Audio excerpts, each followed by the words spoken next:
How's it going, everyone? College Lefty, and in this video I'm going to be explaining why I did not unlock the 96 overall Marcus Semien. So let's go ahead and get into it.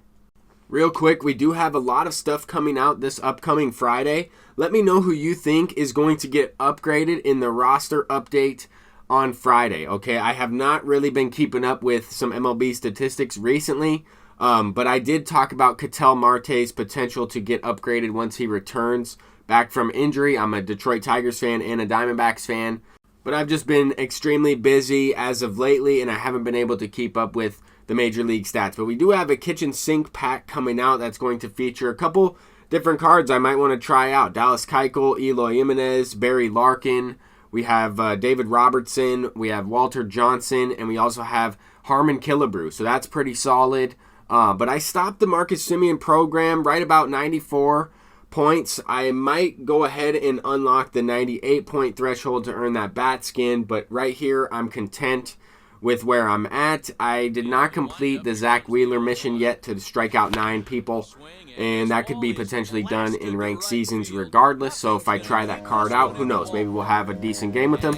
But if you are having a tough time completing some of these moments, I had a great time power swinging on some of these. Some of these swings are also regular X. If you're having a difficult time, try to wait for a pitch down the middle. Try and just press the square button or the X button. Try and power swing. These players that we're using have a lot of high power, and most of these moments are pretty easy to complete. I think the toughest one, or that's the one that people might have the toughest time with, would be total bases in one game, just hitting, multiple home runs in one game or over the course of a couple games. With that said, this Brandon Crawford mission is something like that, right? 11 bases over 3 games, and I was able to complete it in 2.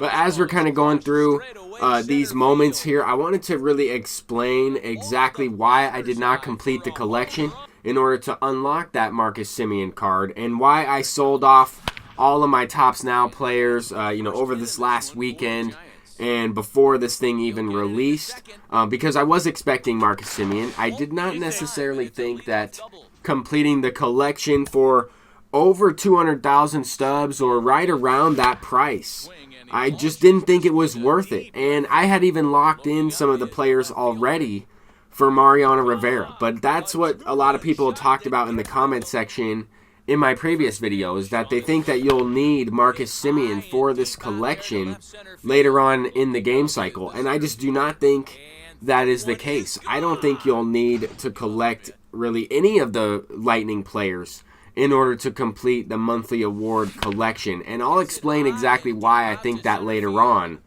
And I'll talk about it more at the end of the video, but that's not the only reason why I didn't complete this collection for Marcus Semien. I just don't think he has as much value on the team and in ranked seasons as maybe some other players that I already have. But I did want to complete this program all the way up to that 94, 98 point mark in order to get that 42 card series diamond pack, in order to get some of these diamond player of the month cards for right now and for the future for those collections. And I'll talk about that at the end. But I know people are really excited about this card, right? If you're a Blue Jays fan, go ahead and get this card. If you've already collected them, and I am maybe talking about the reasons why I didn't, and you might be second guessing yourself, don't do that, because this card is very good.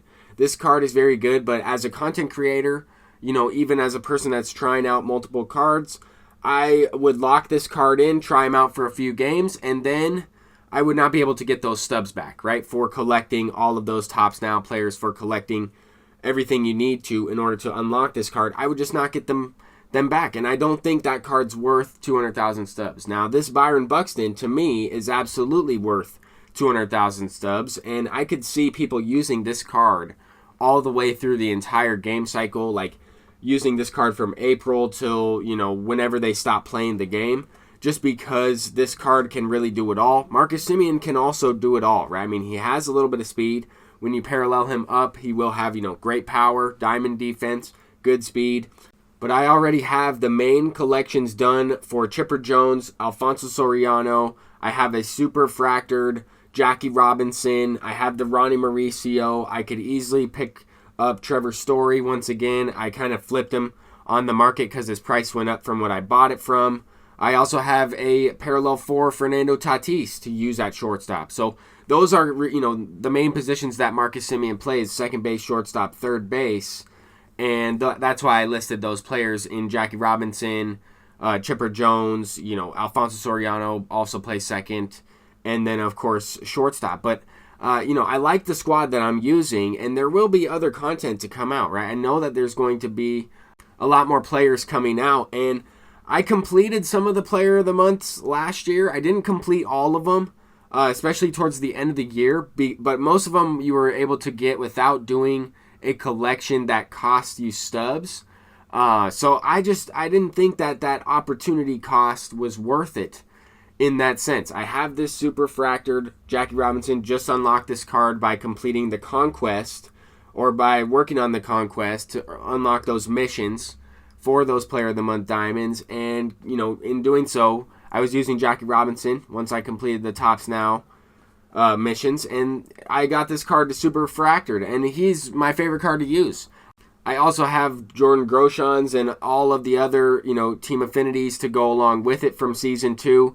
I have all the team affinity season 1 diamonds completed, and I really think Jackie Robinson's more valuable than Marcus Semien. And if you have, the season 1 team affinity diamonds completed and you're grinding towards the Marcus Semien, I would be selling off the Tops Now players and picking up these Series 42 diamonds, or this brand new card series right here. I'd pick up these legends and lock in these legends for Jackie. Now, I know Marcus Semien's not going for like $330,000 or whatever the average cost is for the buy now. But if I didn't have Jackie Robinson, I would probably be putting up buy orders. That way they would go in that sell now category. And if people are earning those 42 packs, selling them to you, those cards could go way up in price. You could make a lot of stubs. And, they could also come out with a brand new event that gives you 42 choice packs, and then they could drop down again even more. It's just tough to tell. But with all that said, this is what I'm talking about. I don't think you'll necessarily need the Marcus Semien card. I will stop at 94 to 98 points, not unlock the Marcus Semien card. We have other monthly award cards coming out. And just to give you an idea of what I'm talking about, I went back into last year's game, and I had 15 for the voucher to unlock Mike Trout. And obviously, there are still other players that I could collect in this, other players that they added throughout the year. But if the trend continues, right, I don't think you'll need to collect every single player in the game in order to get that end game collection player, even at the last tier, right? I think we might see at least another 2 diamonds in that collection. But I'm College Lefty, and I'll see you in the next one. Peace out.